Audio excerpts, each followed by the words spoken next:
Good afternoon, everybody.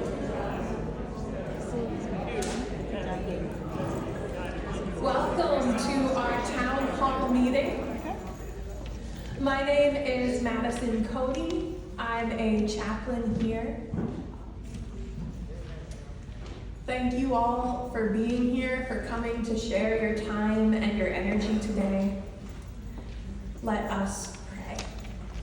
Dearest one, I believe that goodness is the driving motion of it all, that we can participate in and with that goodness, and that at the heart of goodness is the love of all life.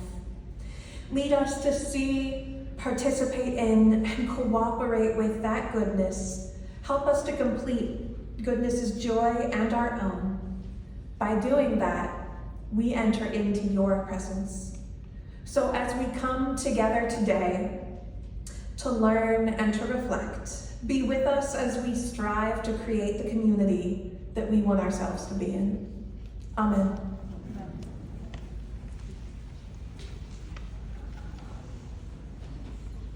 Welcome, everybody. It's August. We start off all of our town meetings with good news, and we have two volunteers at the front of the room with microphones, so I feel good energy in the room, and there's going to be a lot of good news. Who has good news to share? Oh, yay! Mr. Staples, wait for the microphone. Next Friday, Annie and I will celebrate 55 years.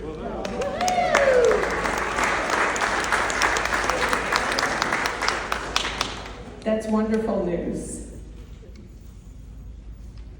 This weekend, my sister and I, she was born on the 21st and I was born on the 29th, are going to celebrate our birthdays together at Melting Pot. And the weekend after that, my oldest granddaughter heads to Mary Washington. Wonderful. Congratulations. Who else has good news? We need some good news on this side of the room. If you don't have good news, let's make up something extra special. I can share my good news, Emily, over here. I don't know how many of you know this, but when I was in college, my degree, the very wise decision I made at age 18 was to get a theater degree. And so I had not done theater for 10 years, and then in March, I did my very first show in 10 years. And yesterday, I learned that I was actually nominated for an Artsy, which is the Richmond Theater Critics Circle awards that they do once a year. And so I was totally shocked, very excited, and very touched by that. So that's my good news.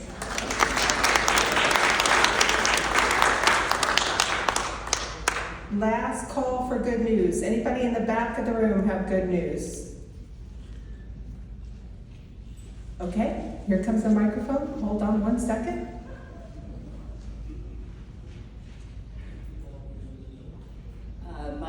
My granddaughter attended the Governor's School for Humanities for 4 weeks at Radford, and she won the first place award for her essay on social media and juvenile delinquency. Oh, that sounds like an interesting read. Okay, anybody else? Okay. Have you ever woken up in the morning and thought this day is significant, but didn't remember why? Well, that happened to me this morning. It took me until about noon to realize what the significance of today, August 7th, had meant. Many, many years ago, I took my road test on this day. I think the reason it sticks out in my mind is because my passing wasn't necessarily a sure thing. It was so up in the air that my driving teacher, who happened to teach physical education at a neighboring high school, called me the morning of the test and asked me to consider rescheduling. I was shocked, but I felt confident. I was a good driver. I knew my hand signals. Remember those when we did them with our hands? I knew how to do a 4-point turn, but what my instructor was most concerned about was my parallel parking. Well, I handled the stop signs with no problem, the crosswalks gave me no challenges whatsoever, and I used my turn signals when I was supposed to. My nerves and my palms were not exactly where they needed to be. My palms were sweaty and my nerves were rattling when it came down to the end of my test because I knew the parallel park was next. Keep in mind, my road test was in Brooklyn. There were trash trucks, taxi cabs, double parked cars, and a lot of people blowing their horns. I carefully put on my directional, checked the mirrors behind me and in front of me, and looked out the back window. I ever so slowly backed in and turned the wheel as I backed up. When the car was exactly where it needed to be, I pulled forward and straightened out the front end and slowly put on my handbrake, which by the way, I still use to this day. It was then I opened my eyes and looked over to the older, elderly gentleman sitting in this passenger seat giving the test. I could barely breathe, nevertheless speak. But before I could ask if I needed to reschedule or not, he said to me, "You're the first one who didn't hit the curb all day." August 7th was one of the happiest days of my teenage years, and clearly a day that I have not forgotten. The lesson I took away from that day in August was believe in yourself, and if you fail, you can always reschedule. I'm going to ask Chris Henderson to join me next at the microphone, and he's going to give us an overview of the Spring Arbor acquisition. Thank you. Thanks, Amy. Good morning, or good afternoon. I'm accustomed to being here in the morning. Afternoon is throwing me off. I apologize. I have a little good news that I'd like to share. Since I was last here, my wife and I are brand new grandparents.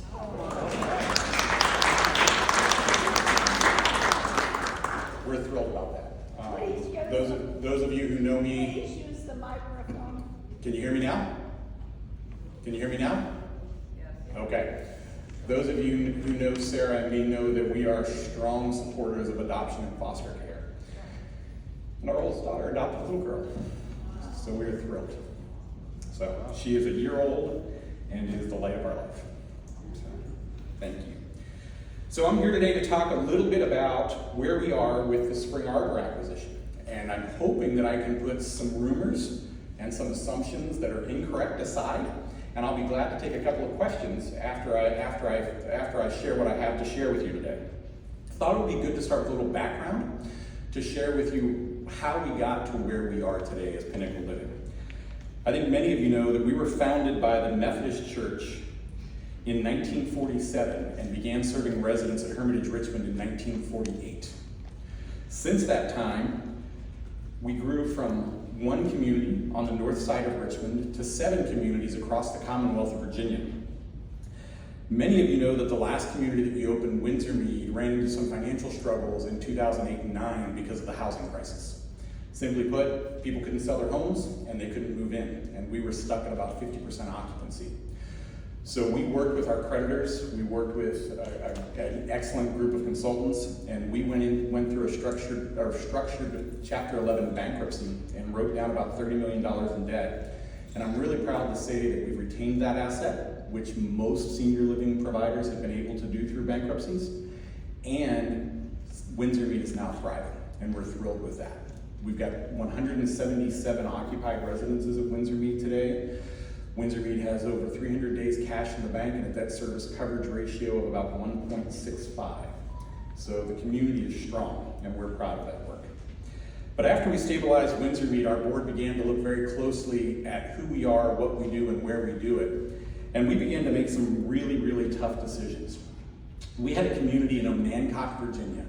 If anyone's ever been to Onancock, it's probably one of the most beautiful places in the world, but nobody lives there. We opened a community there in about 1963, and that community never ever thrived simply because there are not enough people on the Eastern Shore to make a life care community work there. So in 2018, we sold Hermitage Eastern Shore to Commonwealth Assisted Living. Commonwealth actually operates the assisted living community that's on Gaskins Road right around the corner. A great assisted living provider. They still own that campus and are doing good work there. We have a small community in Norfolk, Virginia, the Lydia Roper home that was gifted to the Virginia Conference in 1962. It served about 22 ladies in a congregate living environment in a purpose-built building that was built in 1921. I will tell you that the rooms that the ladies lived in were about the size of some of the walk-in closets you have in your apartments here. Very, very small, 10 by 10 in some instances, really, really tight spaces.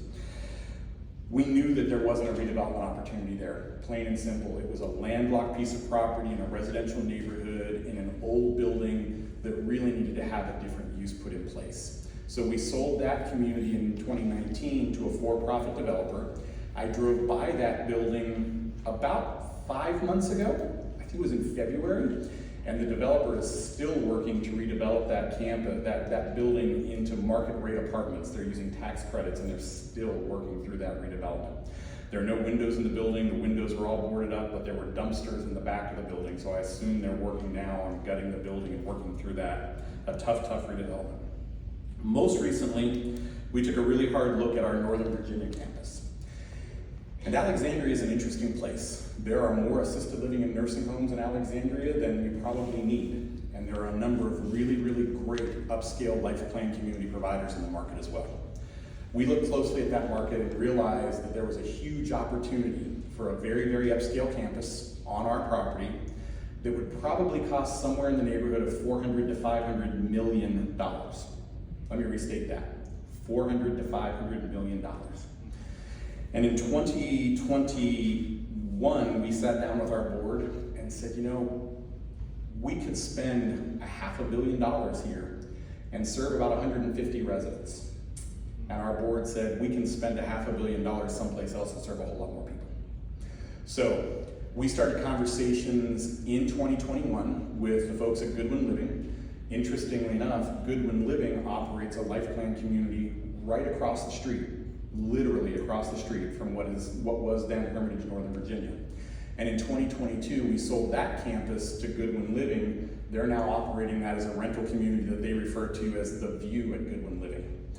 They have plans to redevelop it, but interest rates and construction prices are really having an impact on that. So I spoke with their CEO about 4 months ago, and they're just kind of limping along until things begin to level out a little bit before they do something there. But I think they're going to be very successful as they work through that campus.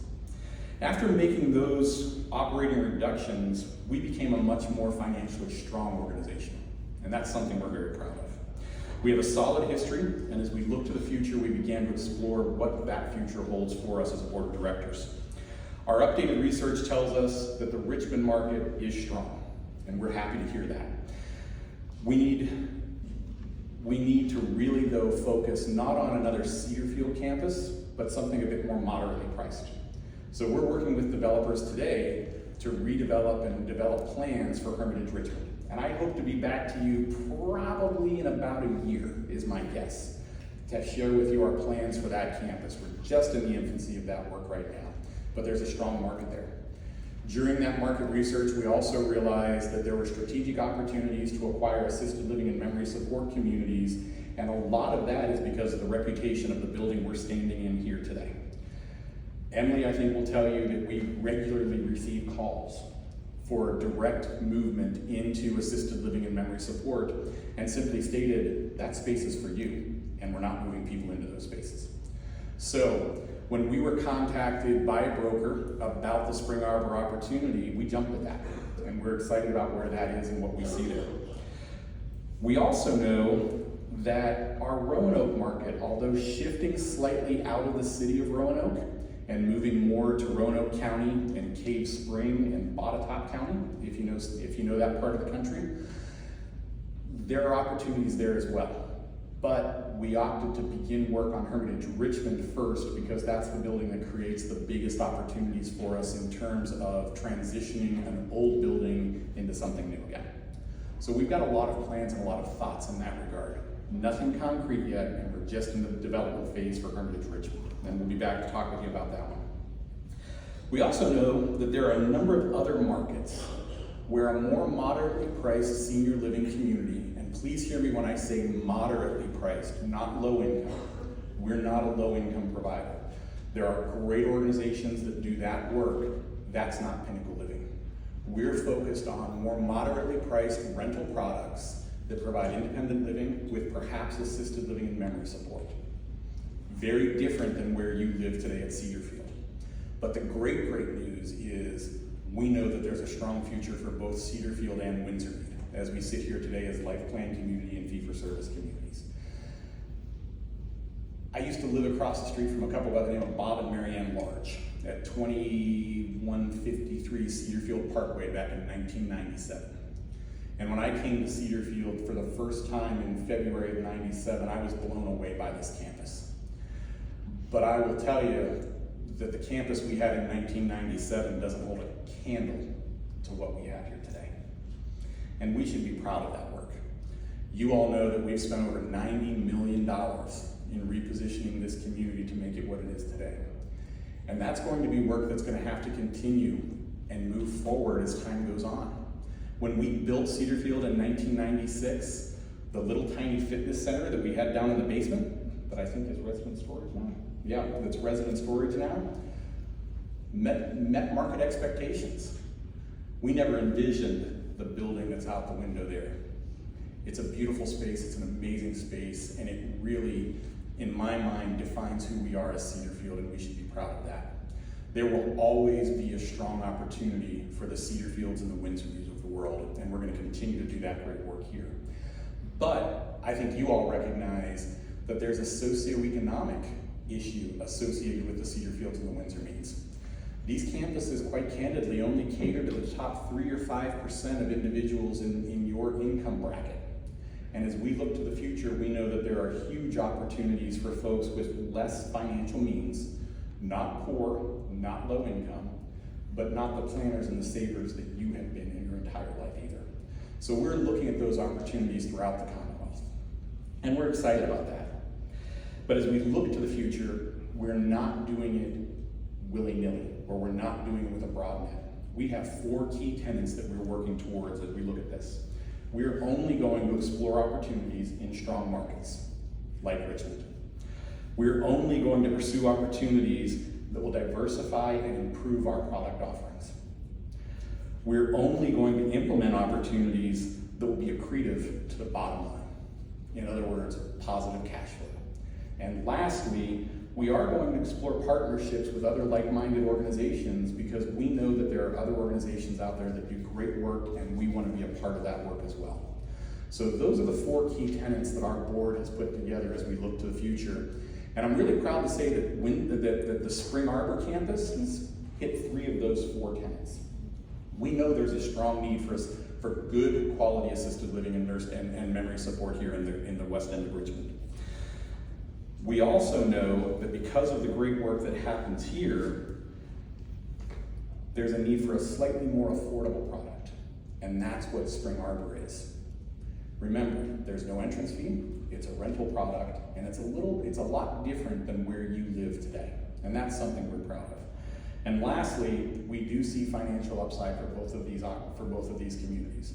There are 76 apartments on the Ridgefield campus, and there are 48 memory support residences on it's called Barber Lane, but we've been referring to it as the 3-Chopped campus, because I didn't know that was Barber Lane, to be very honest with you. So we see a great opportunity there, but I want to put a rumor to rest right now. We will never ask a Cedarfield Life Care resident or a Cedarfield fee-for-service resident, preferred choice, to move to one of those campuses. This is your home, and this is where we're going to meet your needs. Now, if someone says, we've got great memory support across the street, which, by the way, we used to have great memory support across the street when H.H. Hunt owned that campus, but H.H. Hunt sold those communities in 2022, and their reputation has quite honestly eroded a little bit in that time. Someone may say, I'd like to be there. And if that's the choice that someone makes, we're going to work with you in that regard. But from a fiduciary standpoint and from an actuarial standpoint, we have the assisted living, the memory support, and the healthcare we need right on this campus to meet your needs long term. So please, if your neighbors are talking about rumors of they're gonna make us move across the street, help me quash those rumors. That's not why we're doing this. We're doing this to diversify our product offering and to meet an existing need that is very different than what you're buying here at Windsor Mead, okay? As we look to the future though, we know that there are some opportunities to gain some efficiencies in operations at these two campuses. And we've done a good job of negotiating what we refer to as ancillary contracts. Fortunately, we don't have an elevator contract to deal with in these two buildings because they're only one story each. But we have great grounds contracts. We have great pharmaceutical contracts. We have great contracts with security and other contractors along those lines. And we're gonna be maximizing the value of those. So you may see the landscape company from Cedarfield working across the street. But I promise you, Cedarfield will not be paying for that. That's an expense for that campus and that campus solely. So I remember years and years ago, when we had our Eastern Shore campus, we bought food from Sodexo. And the Sodexo truck stopped at the county jail, in Accomack County before they came to Hermitage Eastern Shore. And the rumor was that we were serving prison food. Not the case. The Sodexos of the world sell multiple lines. What Neil buys here at Cedarfield is not what Henrico County Public Schools buys for the school kids, but oftentimes they come from the same trucks. So you're gonna see some similarities in services in that regard. And as we look to the future, we think there may be some revenue opportunities for Cedarfield as well to sell some services to these campuses. But we don't know exactly what that is yet. We're still wrapping up our due diligence process. We're still finalizing all of the employment pieces and parts in that regard. But Neil and Tyrone and the dining services team here do great work. And there may be an opportunity for us to buy product and buy time from Cedarfield and take it across the street. But again, that's not going to be at no cost. And we'll share that with you if that becomes a reality. That's just one example of what we might be able to do in the future. But until we actually are operating the campus, we don't have a definitive plan in that regard. But we'll let you know what happens when that does happen. And as we look to the future, one thing we know is that senior living is changing rapidly. Unfortunately, I think since about 2020, there have been almost 20 bankruptcy filings in senior living. Those of you who are closely connected to VACRA and NACRA can fact check that for me because I think you all monitor that as well. And one of the challenges that a lot of providers have is that they do one thing and they may do it well, but they're not willing to move away from that one thing that they do well. And that's been a challenge for a lot of providers who aren't willing to diversify their product offerings. If we did one thing well, we would be continuing to operate Hermitage Richmond, and quite honestly, we would have never built Cedarfield in 1996. Now, we're looking at the market and saying there's a huge underserved population for a more moderately priced product. That's what we're moving towards. We have no intention to change anything here at Cedarfield except for the better. But as we look to the future, our new communities, and I put that in quotes, will probably not have nursing homes like we have here at Cedarfield. We will continue to operate that here at Cedarfield. It may only have independent living with either assisted living or memory support. But that's a different product and a different contract type than what you own here at Cedarfield. And we want to be respectful of that. We're going to work with you in that regard. So we're excited about this opportunity. We were hoping today that we could announce the new name for these campuses, but we're not there yet. We have new names. We want to share it with the residents and team members and families at Spring Arbor first, and then we'll share it with you all. It will not have the name Cedarfield attached to it, but if you think about the lifestyle that we have here at Cedarfield, and the need-based opportunity that we offer at the Hermitage in Richmond and the Hermitage Roanoke, you might be able to figure out the first word in the name as we look to the future of these two campuses. We're excited about this opportunity, but we're not going to take our eye off the ball. We're excited about the future, but we know that Cedar Field has a strong future, and we're going to continue to lift that up and praise that as well. That's really what I wanted to come and talk with you about today. I'm sure there might be a couple of questions. Amy, can we take a couple of questions? Would that be okay? I'm going to turn off the microphone because apparently we get some feedback, and then I'll turn it back on. So. Excuse me, other than the possible cross-pollination of services and contracting, how siloed financially are the two properties? We save a lot. Yes, sir. Excuse me. I apologize. So the question was, how siloed financially are the two entities? We have a huge opportunity with these two campuses because back in 1997, we were able to secure a property tax exemption for Virginia United Methodist Homes Incorporated in Henrico County. We take full advantage of that property tax exemption in this building. That saves us somewhere in the neighborhood of $1 million a year because of our property tax exemption here. These two Henrico campuses will also take advantage of that, but to do that, they had to be part of the Pinnacle Living Obligated Group. So they are part of the Pinnacle Living Obligated Group. However, they are both separate LLCs. So they're individualized LLCs inside the Pinnacle Living Obligated Group. Okay? Yep, and I was gonna say, he's an accountant who needs to see balance. And we will share that with you when the time comes. Chris, the difference in what I'm hearing you say across the street is a rental facility, assisted living and memory support. Now, we have continuing care here. We have an elaborate health system. Now, Pinnacle Living owning both systems. Is it going to be easier for the people there that need I guess what I'm saying, are you going to market health care from here over there that could affect the residents that's paid a lot of fees to be here? Now, can you assure me that? Yep. I'm going to turn my microphone back on. And I think Emily wants to take that microphone and turn it off because apparently we're having a feedback issue today.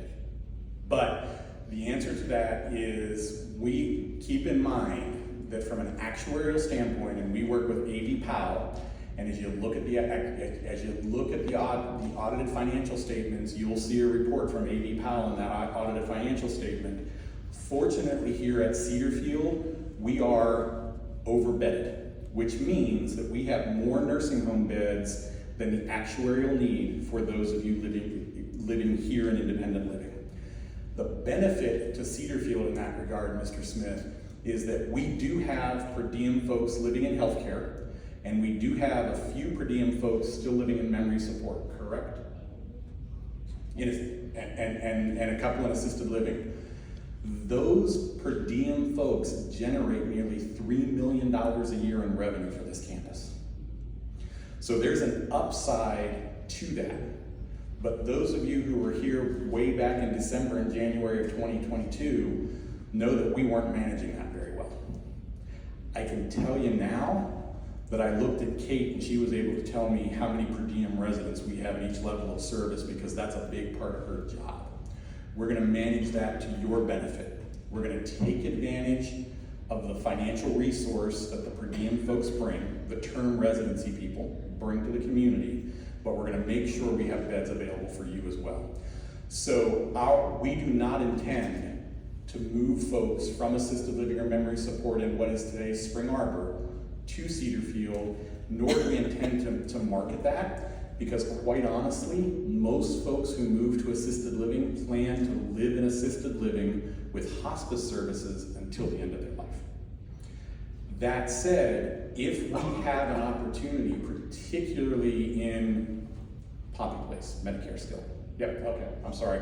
I had to double check the name. In Poppy Place, where we'll have Medicare certification, If we have somebody in the assisted living community that falls and fractures a hip and needs 30 days of intensive rehab, and we can make some money from that here at Cedarfield, and that bed is not needed by a life care resident, we will take advantage of that. Okay? What about, Oh.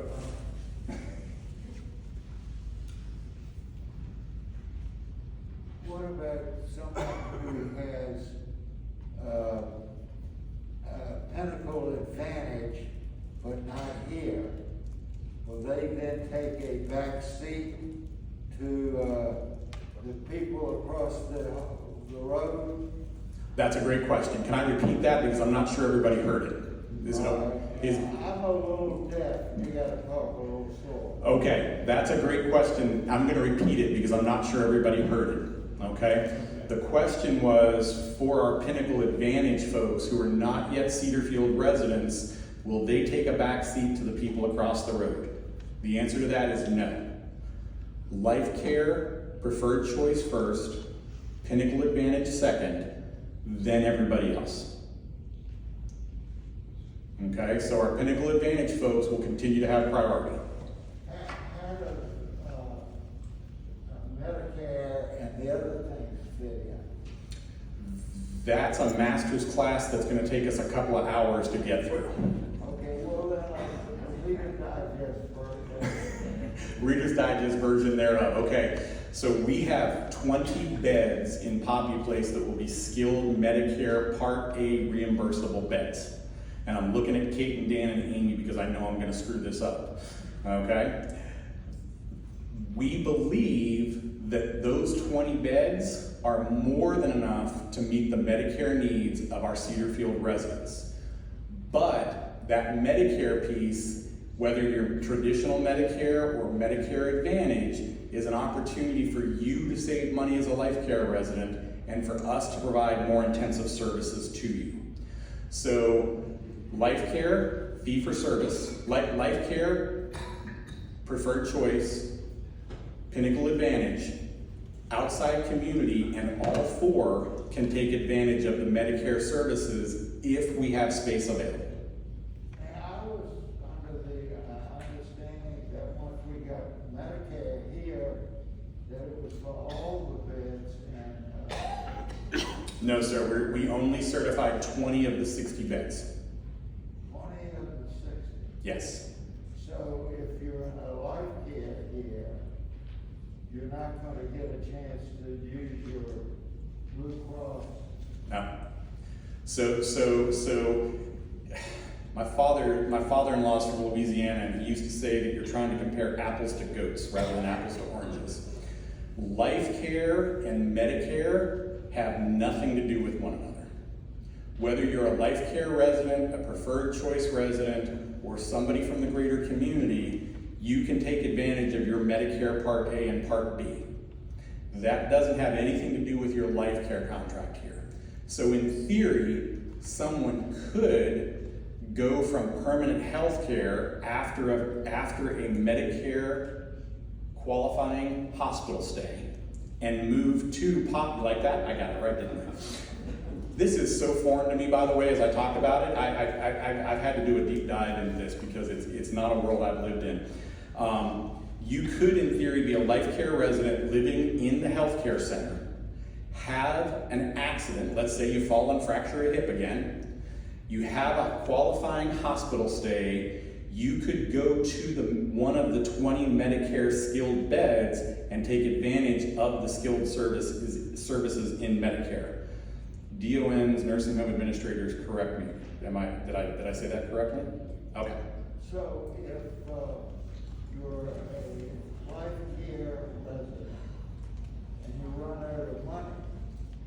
Okay, let's do this. I think you and I need to talk offline because I think there are several other questions. That's a benevolent care issue when you run out of money. Medicare means nothing in that regard. But how about if we talk after the meeting about that a little bit? Okay? Thank you. Good questions. Yes, in the 5-year capital project plan, there is $15 million allocated applicated for a new independent living addition. Is this a part of the Spring Arbor, or is it something different? And if it is different, what is it? I don't remember, so the first question is no, that's not part of the Spring Arbor acquisition. The Spring Arbor acquisition is being funded with cash from the sale of Hermitage, Northern Virginia. So in time, financially, that will come available to you as to what we paid for this. I will tell you that we got a bargain. The price per residence is nothing close to what we could build it for today. So we got a really good deal on the price. But no, that is not in the 5-year capital projections plan, and I do not remember what that $15 million is. Does anybody in the room? I'm gonna have to get back to you on that one, I apologize. Okay? Steve, can you help us remember that? Thank you. Another question towards the back.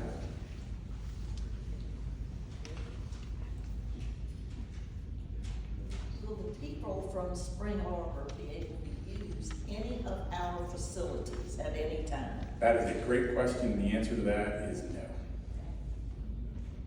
Did everybody hear the question? Will the residents of Spring Arbor be able to use our facilities? The answer is no. Unless they're a Pinnacle Advantage member. That would be the only caveat. Okay.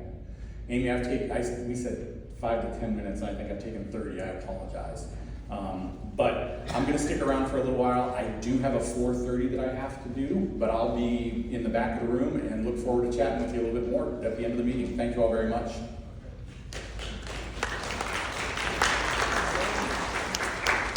Thank you, Chris. We're going to do a little juggling of the schedule because we have some dining team members in the back of the room that I'm sure you're going to want to get back to the kitchen to ensure that dinner is ready on time. Neil.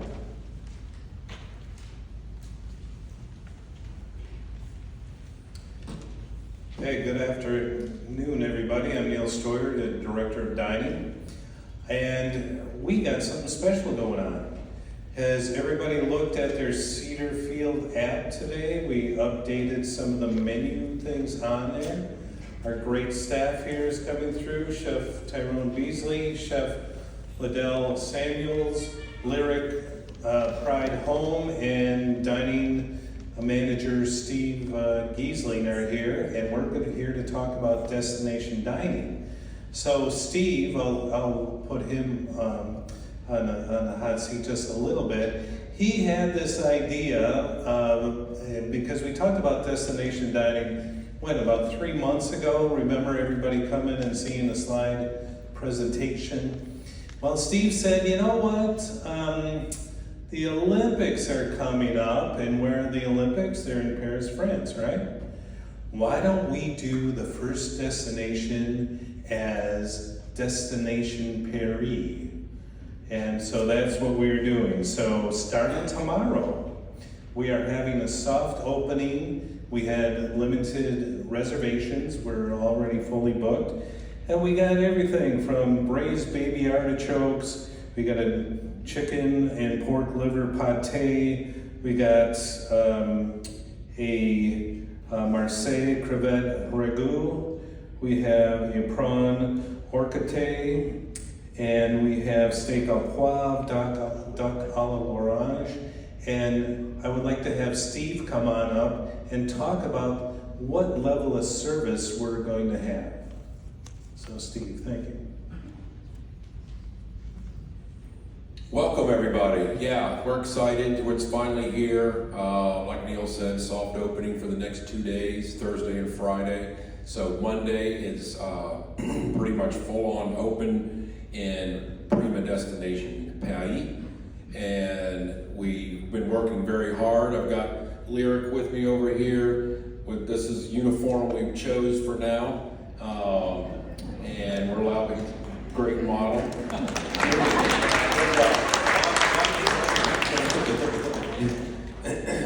So Prima, for all intents and purposes, it's a different restaurant. We've got the pub and the grill with its staff, its menu, its kitchen, and we have Prima Destination with its staff, its kitchen, its menu. We're really excited. And I don't want to give up too many surprises, but we've got a lot of ideas for the future going forward. Our goal is to move tactically, carefully, launch, get going. Once we anticipate we'll probably have a few little hiccups. That's how these things go. And then once we get our rhythm and stride down, we've got even more surprises in store for you. But I ain't saying nothing right now. Well, and thanks, Steve.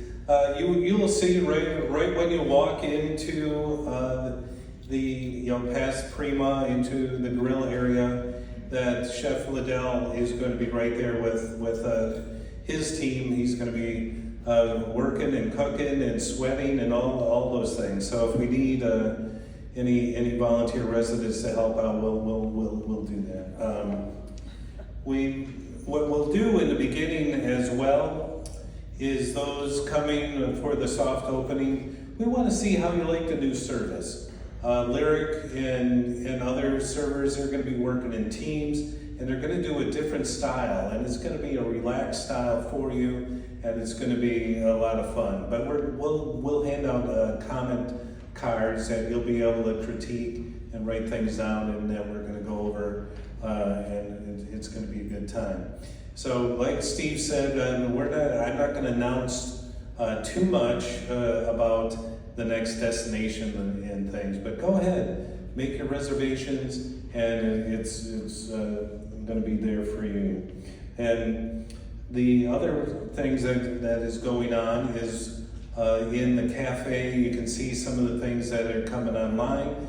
All we need is to get a tablet going, and then we're going to be able to do our grab and go menu, and then all the changes. And if you haven't used credit cards already, you're able to use credit cards now down in the cafe, but many changes going on there too.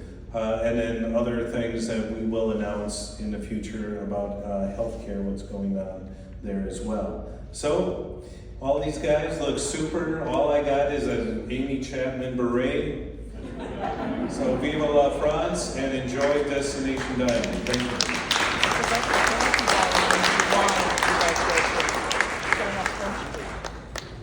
Thank you, Neil and dining team. Emily.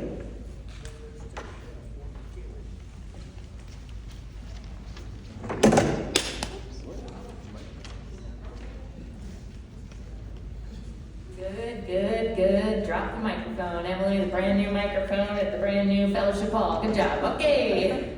Hello. Wow. Well, between the beret and having Chris's talk, I am feeling really pumped up right now. I'm like, Cedar Field. Okay, anyways, my name is Emily Adler. I am the Director of Sales and Marketing.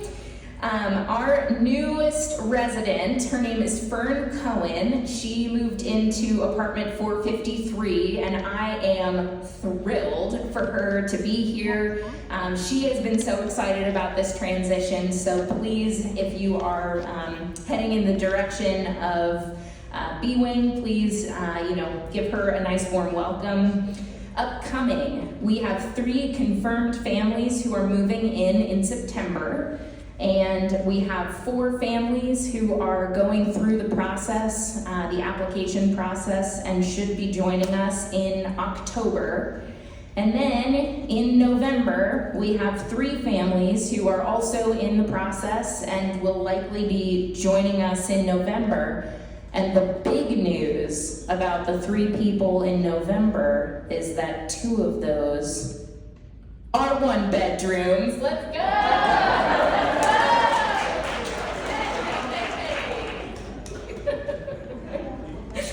So, what does that leave us with? We have 10 1-bedrooms, 5 2-bedrooms, which Logan is diligently making her way through our wait lists to find the right next people for those.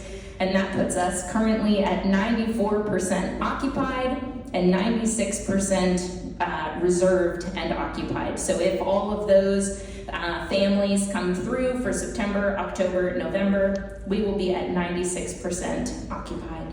That is all I have. Does anyone have any questions? Anne? How many cottages are 0 a.m.? We don't have any of those available. All right, thank you very much. Happy Wednesday.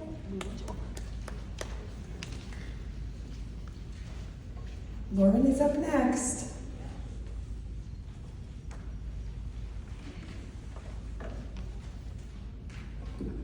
Good afternoon, everyone. I'm Lauren Burnett, the Administrator for Assisted Living and Memory Care, and I am here today to talk to you about a cause that is very near and dear to a lot of us, the Walk to End Alzheimer's.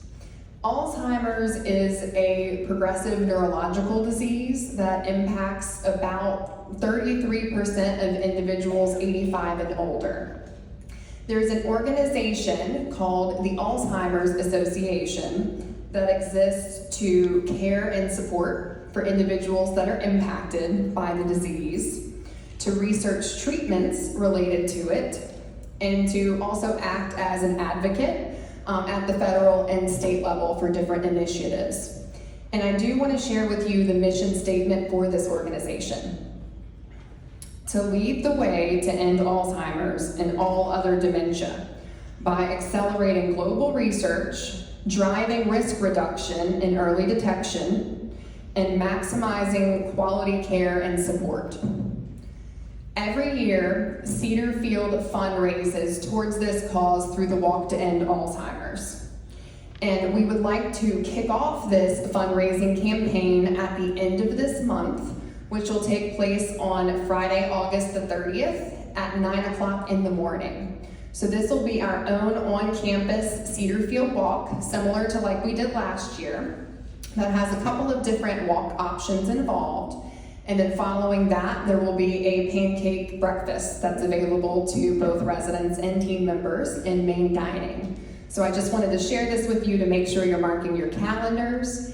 And flyers will be coming out within the next day or so, reflecting all of the detailed information, and it'll also be posted on the 974 channel for you to view as well. So this really will serve as the kickoff to this fundraiser, and over the next several months we'll have some fun and creative things coming, in addition to that, to be on the lookout for. And then I really want to encourage you at the end of this campaign to also join us at the Richmond Chapter Community Walk. That'll be taking place at City Stadium this year on November the 9th. So I also brought a picture from last year's Richmond Walk that is up here on the easel, so feel free to take a look on your way out. But it really shows how engaged this campus, both residents and team alike, were at last year's walk. So we really encourage you to donate and to participate in this cause. Any questions for me? Okay, thank you very much.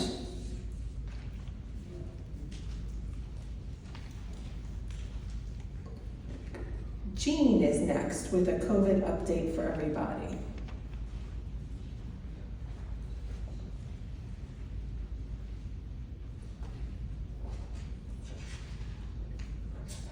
Good afternoon, everyone. My name is Jean Macklin. I'm the Education and Infection Control Nurse here at Cedar Field. Hello and good afternoon. Our current COVID statistics are, we have 1 person in AL, we have 2 team members, and we have 19 IL residents. I have received feedback that you were not receiving the updates on the slides, and I apologize for that, but that has been corrected.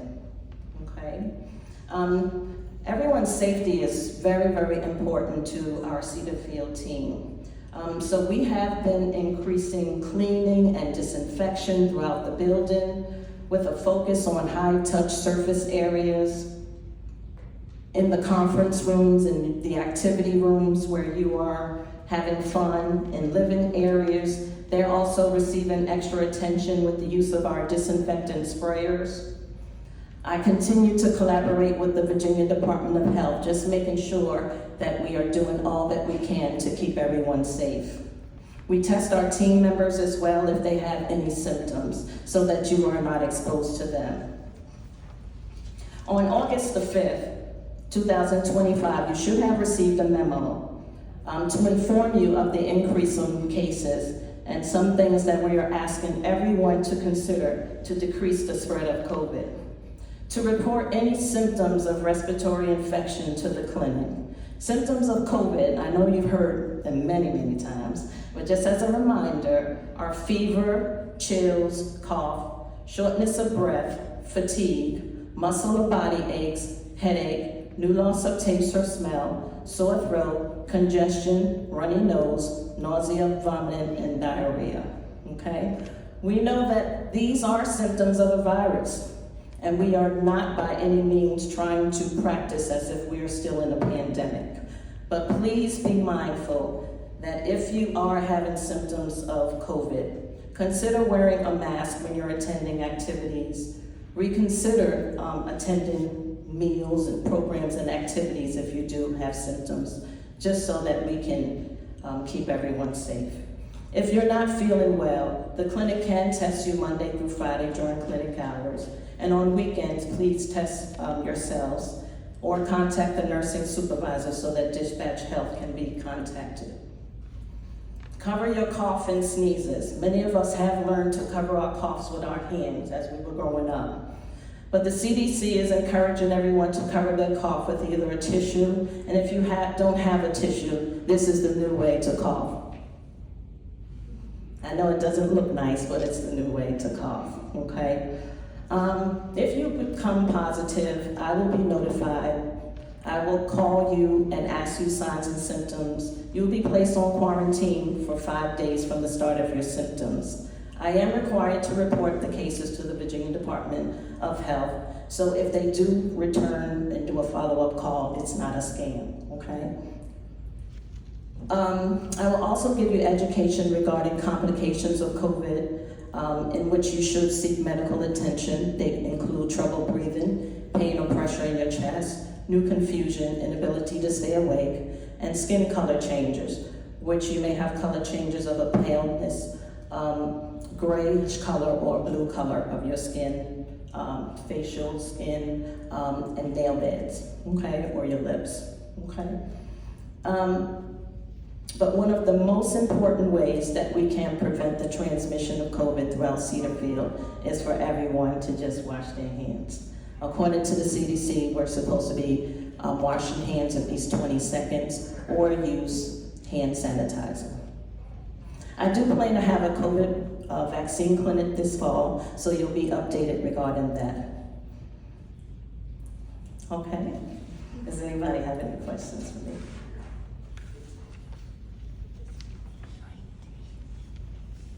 Thank you. I am not a nurse, and I don't even play a nurse on TV, but what I would like to suggest is that you please consider, if you might be exposed to COVID, that you consider wearing a mask for 5 days and monitoring your symptoms, just in case you have contracted it and are asymptomatic.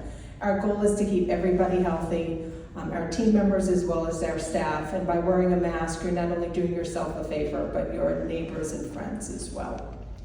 Okay, next up on our agenda is Leah. We're gonna skip Leah. She was going to have an introduction of our new Assistant Director of Nursing, but she couldn't join us today, so we'll introduce her next month. Steve will be next with a brief overview of what's going on in facilities. Thanks, Steve.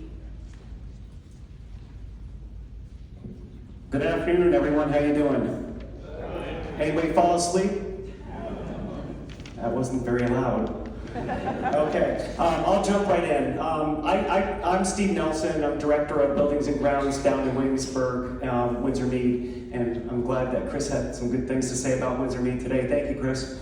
But anyways, I've been up here since September, helping out 2-3 days a week, and also doing a lot of emails and conversations even when I'm not here. It's been really good, and I really appreciate residents for their support and helping out with while we wait for a new director for this department. So I'm going to jump into some of the projects that we're working on right now just to give an update. The traffic light update, you can see the progress out there. They've actually done some boring. They've run wires to the new concrete pilings that they have out there. Concrete was poured, the rebar was set, And as of today, they were out there regrading and laying hay and reseeding, so they didn't do much damage to our property in that stance. We don't know an exact date when they're going to have this done. It's just all depending on what the city does. And I have a feeling the biggest thing is they're waiting for is the poles that go up and over into the street. So we'll see what happens. But I know they're working diligently on that.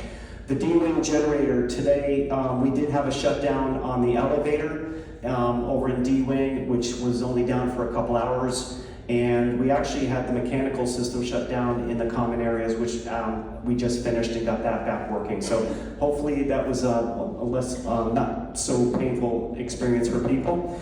The next part of the D-Wing generator starting next week is we're going to start going into the apartments in D-Wings floor by floor. It'll take 1 week per floor. There's some minor connections that they still have to make in order to tie some of the electrical components into the generator. And I would assume that in the next 4 weeks, we'll have the generator up and running. And that'll probably be just the last couple of weeks or a month or so of the hurricane season. But going into next year, we'll be prepared. The EFIS project, we sent a message out yesterday, and we've had some delays. A lot of it is because of the rain. The last month, the rain is really slowing us down. We don't want the contractors on scaffolding when it's wet, and we also don't want them opening up windows and doing work when the weather's cold or wet. So they're about 2 weeks behind. So if you get a chance to look at the memo, you can see that the next couple bays that we were going to do, those bays were pushed out 2 weeks. James River brought in another crew to help out, speed up the process and get going. I have a feeling that once they get going on this process, that they're going to be able to get this done in early October. I think they think they're not going to, but I think I'm being positive about that. I think they'll get there. They are going to make a couple changes when they start a new bay and they start installing the scaffolding on the outside.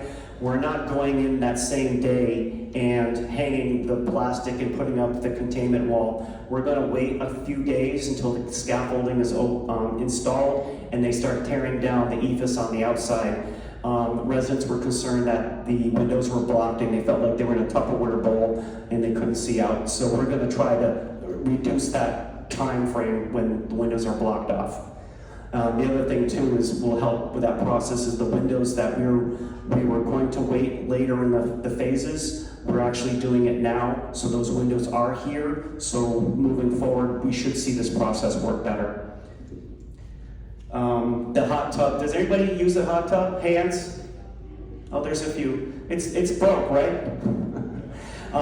We had the brownout a couple weeks ago, and actually it's over a month ago, and it knocked out quite a few pieces of equipment on campus, and the pool area, including the spa, was hit as well. Where the pump and the motor came in yesterday, and we're expecting that to be installed either today or tomorrow, so we'll get that back up and running. But both pools should be up and running as of today. The last thing is, if you haven't been watching the news, we are getting some hurricane tropical storm action down in Florida, and it's working its way up the coast. At this point, we've had meetings daily since Monday about what we're going to do for preparation for it. We've been kind of watching the weather to see what we're going to do. As of today, they're expecting 5 to 8 inches of rain, and I think our biggest concern is going to be flooding. The team right now, maintenance, has been up on the roofs checking all the drains and the scuppers and checking equipment, make sure that we're kind of batting down the hatches up there and to keep equipment failures from happening, and plus the flooding, not flooding roof lines. Tomorrow, we'll see what the news says, but we're probably going to put a memo out tomorrow afternoon just to give you an update for the people that are not here that we are looking at it. We may start removing furniture. Umbrellas will definitely be coming down, and we're just going to do some preliminary work for the extra rain and maybe some wind. They haven't said anything about wind yet, but I have a feeling we're going to get some wind. I'm done. Does anyone have any questions? Questions in the back? Mrs. Chaplin?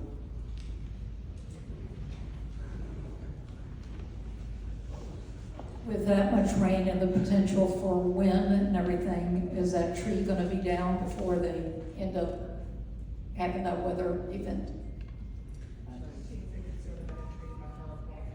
Yeah, they should have chopped that tree down, so your RV should be okay. Any other questions? Okay, thank you. You know how they say time flies when you're having fun? Steve has actually only been with us since January. It just feels like September, Steve. Florence Brooks is going to come up and she's going to actually abbreviate her announcements for today in the interest of time. Thank you, Florence.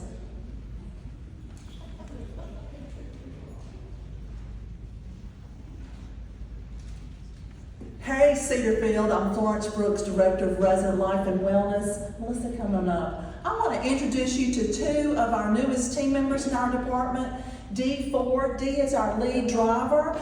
She came on board this month following Stella Jones's retirement, so if you've met Dee, now you know who she is. Be sure to say hello to her. We are so happy to have her on our team. She's just really jumped right in and doing a great job. And Melissa Ellison is our independent living social worker. Melissa just began on Monday, and so she's really in the midst of onboarding and meeting team members and getting acclimated to Cedarfield. Melissa's office is, as you turn the corner headed towards the clinic, it's the first office on the right past the administrative conference room. So I hope you'll all take a chance to say hello to both of these when you see them on campus. Thank y'all so much.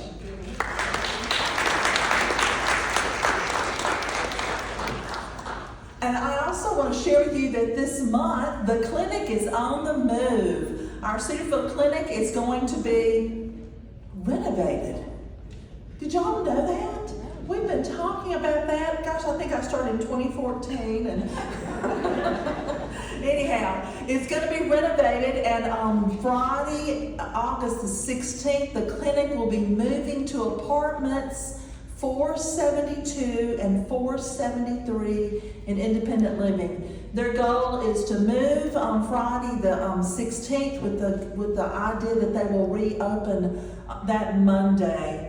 One apartment will be for the exam rooms and the lab. Another apartment will be the waiting room and clinical staff. All the doctors will be working out of those apartments, the exception being Dr. Ogilvy and Shelp will be working out of a separate private apartment. And then Dr. Palmore, our dentist, will see residents for a short period of time in her Richmond office while her new spot is being updated, and she will ultimately be going into a spot that's in assisted living. We'll be sharing more of this information with you in a memo, but I want you to be in the know that on August the 16th, the clinic is going to move. So instead of walking in this direction, you want to walk in that direction.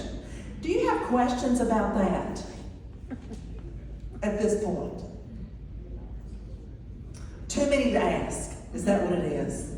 I think that hits the fine points of what I wanted to share with you this afternoon, and we'll save the rest for later.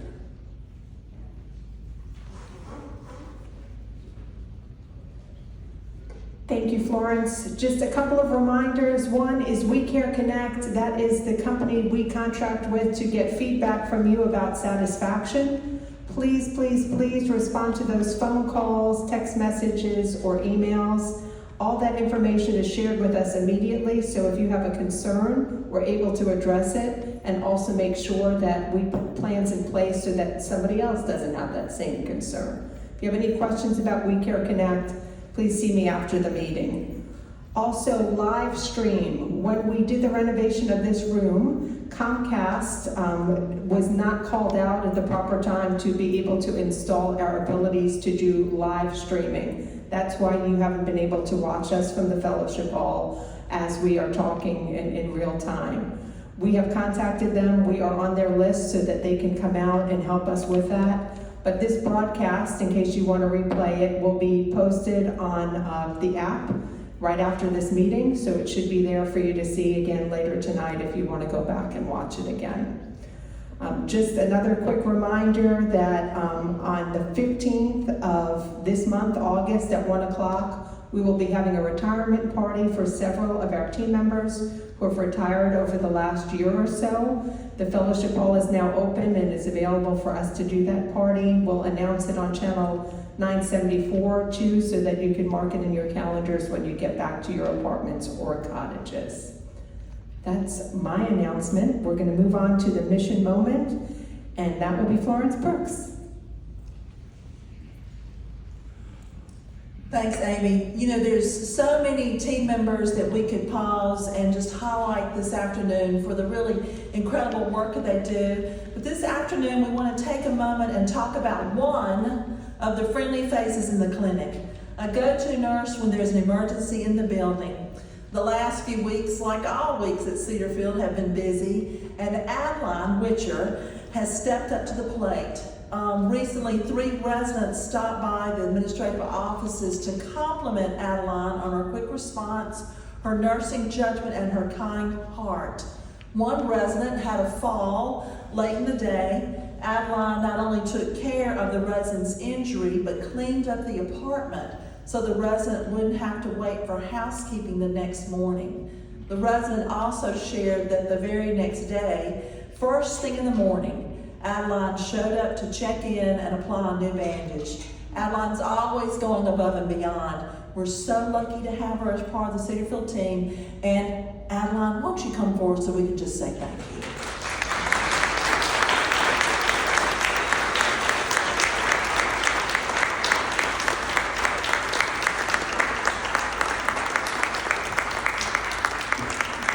This is sweet Adeline. Adeline, we want to say thank you, but we also have a little something we'll give you later too. Thank you so much.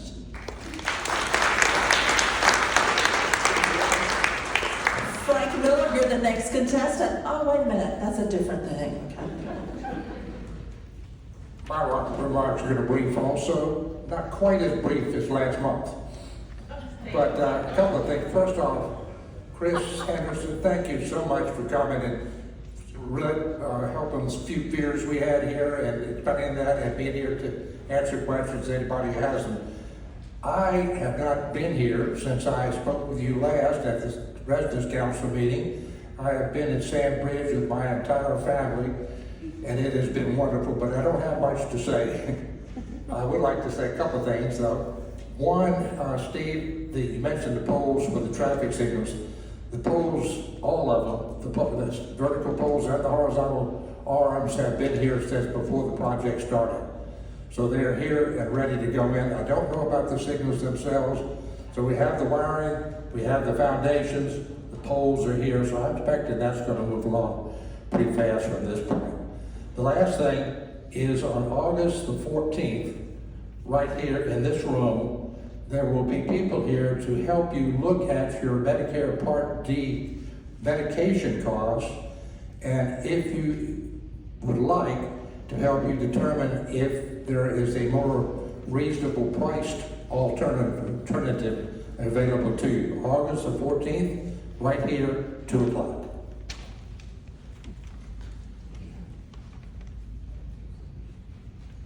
Thank you, Mr. Miller, and I promise I will never forget to invite you to the microphone again. Thank you all for spending your afternoon with us today. The directors will stand by in case you have any other questions. Have a wonderful day and stay healthy.